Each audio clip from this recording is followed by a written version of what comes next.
Itchy Scratch Red Wings Report, presented by 5v5hockey.com. At the quarter century mark of the season, did anybody think that the Red Wings would be on top of the Atlantic Division? I know I didn't, but that's the reality. Right now, the Detroit Red Wings, and I repeat, are at the top of the Atlantic Division by themselves right now.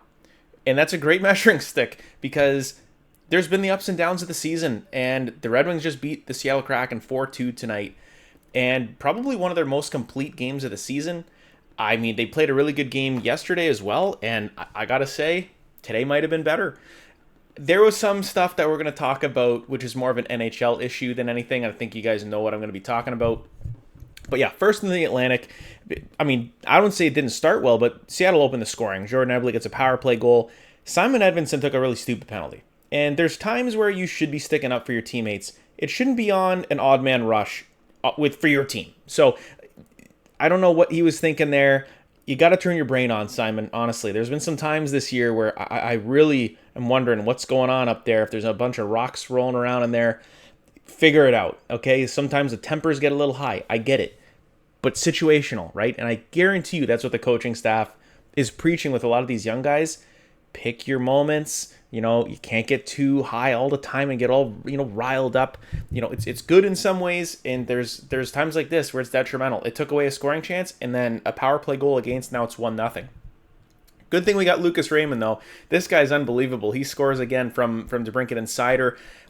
I mean, it was a shot that kind of beat Joey Decord, hit in the arm and went through, but that's a hard shot, and it trickles in. It's 1-1. Very quickly after that is a really good start to the second period. Nate Danielson gets his first NHL goal, goes off his shin, kind of a double deflection. Axel St. Pellico from the point. It hits Mason Appleton, ricochets off of Danielson. You take them, however, they always say, they don't ask how, they ask how many. That's a Letterkenny quote. Actually, Shoresy quote, if I'm kind of being inaccurate with that one. But he gets one. And it's like, hey, cool, because he's played, this is his fifth NHL game. He's been playing well. He's fit in. I think he's done everything he needs to do to stick with the team other than get the points. Now they're coming because guess what? Right after that, scores an unbelievable goal, gets his second of the game, and what do you know? The No Fun League just goes and has to do a review here, and it's determined that the puck was offside. What happened was Mason Appleton banks one off the glass, it flies up in the air. I couldn't even see it. Emmett Finney is right at the blue line.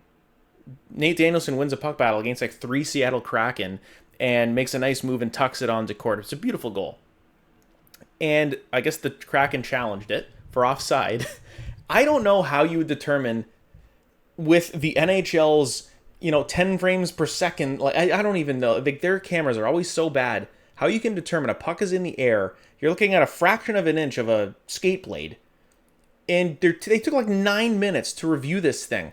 Guys, here is what should happen. And I'm an NFL guy too. Any type of review, 60 seconds, okay? The referee gets their tablet or their whatever the hell, they go look at it, and they can look at this footage for 60 seconds. And after that 60 seconds is up, it goes black. You couldn't figure it out? Tough titties. Whatever the call on the ice was or the call on the field, that's what it should be. I understand that reviews are there to make sure you get it right. But to a fault, we're talking about that crazy Matt Duchene goal when he was on the Avalanche back in the day where he was 14 feet offside and they just missed it. That's what it's for, where it's kind of an obvious, oh yeah, we just missed the call. When you're getting out, your magnifying glass, you're like, was he a smidgen offside? The puck's in the air. There's no way to go, hey, this absolutely was offside. I didn't see anything. I don't know how they did. And again, we don't get the feed that the NHL is really looking at, and if it was the one that they were showing on FSD tonight of right down the blue line, it was the worst quality video I've ever seen. It was brutal. So I think it was a total buzzkill for a league that's looking for more goals to take ones away like that. I actually got really mad. I was not happy because I obviously Nate Danielson is going to look at that and go yeah, that was a nice goal. And Emmett Finney being a fraction offside did not really indicate anything on the play anyway. It wouldn't have changed anything. So I just really hated it. And another thing that happened, another NHL issue, Ben Sherratt gets a slashing penalty. These ones drive me nuts because when I used to coach 15, 16-year-old kids, we always taught them stick on stick, stick on puck, body on body. Stick on stick is fine. If you go down on a stick and the player doesn't drop it or it doesn't break, completely fine. Okay, so if the person just lets go of their stick as you hit it, it's a slash. Or if the stick explodes, it's a slash. I don't know. It didn't happen when we had wood sticks and the aluminum shafts and all that. Slashing is for if you're hitting hands, you're hitting the arm, you're hitting the leg, if you're hitting a body part. My opinion is that I should be able to swing as hard as I want at your stick. As long as I don't hit your body, it should be completely fair game. I've always hated that rule because all you got to do is drop your stick. And that's exactly what happened. Hang on to your damn stick. So I just had to get that off my chest. Those two things, the refereeing, the rules, it's one of those things where like I kind of see it all the time where it's like best sport, shittiest league. I sometimes feel like that. Tonight is one of them. Now, Riker Evans, right after this, scores and ties the game and makes it 2-2. So again, the same thing happened, I think it was against Anaheim, where it would have been a 3-1 lead for Detroit. Then it wasn't, and then all of a sudden it was the Sider goal that he kicked in. But now it's 2-2, and it's like, well, we got a brand new game now. Awesome. Emmett Finney makes up for it. Nate Danielson and Andrew Copp get points on the power play. Really nice play by Danielson, setting up Finney right in the slot and just rips one bar down. It was a beautiful goal by the rookies. They looked like they had some pretty good chemistry there. I want to keep that line together. I like them with Appleton. Copp being on the power play, I will never understand, but he's out there. So, I mean, it is what it is for now.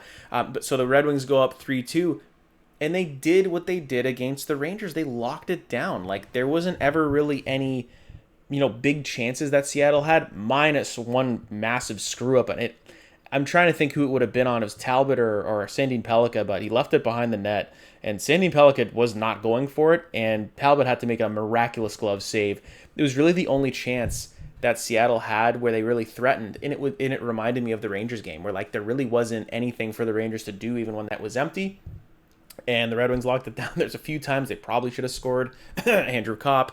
But Dylan Larkin scores. He gets the empty netter. It's his 600th career point as a Detroit Red Wing, so congrats to Dylan Larkin. I know he takes a lot of shit, and I called him out the other day.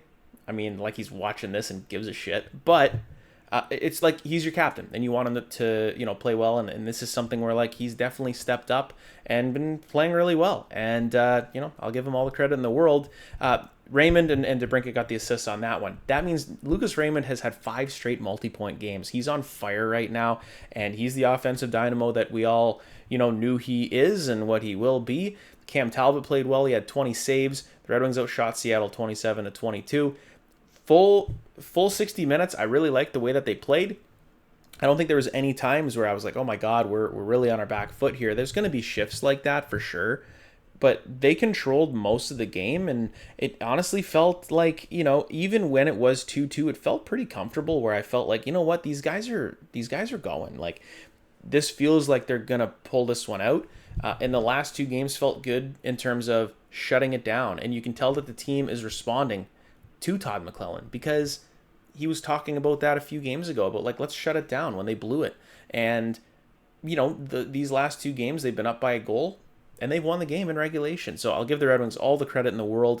First place in the Atlantic Division. Can you guys believe it? Let's just enjoy it. Hopefully this is something that they can just build on and stack on. And like I've said before, some of these young guys, they're going to have their dips, they're going to have their ups and downs and their mistakes, but like they're learning as they're being successful. And that is the best case scenario for the Red Wings right now. I mean, they're rolling. I mean, knock on wood, they're healthy. The lines right now seem like they're clicking pretty good. Well, what do you guys think? I mean, what a win. I mean, couple in a row now. That one loss that they, should have won but blew it. I mean, that extra point would have been nice. But sitting at the top, and that's all you got to do is just keep taking care of business while you can. So if you guys enjoyed today's video, please subscribe, leave a comment. I'll chat with you guys in there. I love doing that. But I'll see you guys hopefully after another Red Wings victory.